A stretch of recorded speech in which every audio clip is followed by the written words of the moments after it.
अस्सलाम वालेकुम। Asia 41 news के साथ मैं हूं आपकी मेज़बान अमना अब्बास। खबर शामिल करते हैं शोरकोट से। हमारे ब्यूरो चीफ राना मोहम्मद शबीर के मुताबिक inspector general national highways and motorway police Khalid Mahmood के अहकामात की रोशनी में मोटरवे पुलिस ने ड्रोन कैमरा के जरिए चेकिंग शुरू कर दी।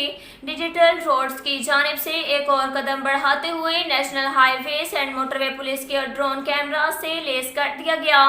Deputy inspector general central 2 zone Shahid Javed ने ऑफिसरान को हदायत जारी की हैं कि ज़्यादा से ज़्यादा तादाद में स्पॉटर तैनात करके वायलेशंस को चेक किया जाए। नो मोर वायलेशन कैंपेन को अमली जामा पहनाया जाए।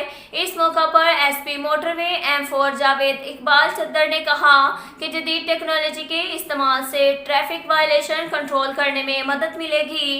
इस सिलसिले में सेक्टर भर में ड्रोन कैमरा ऑपरेटर्स और स्पॉटर तैनात कर दिए गए हैं जो कि वायलेशन मुतलका पेट्रोलिंग मोबाइल को नोट करवाएंगे और कानून तोड़ने वाले बचने की गुंजाइश नहीं छोड़ी जाएगी। अब तक के लिए इतना ही काफ़ी है। मिलते हैं अगले बुलेटिन में, हमारे साथ रहिएगा। अल्लाह हाफिज।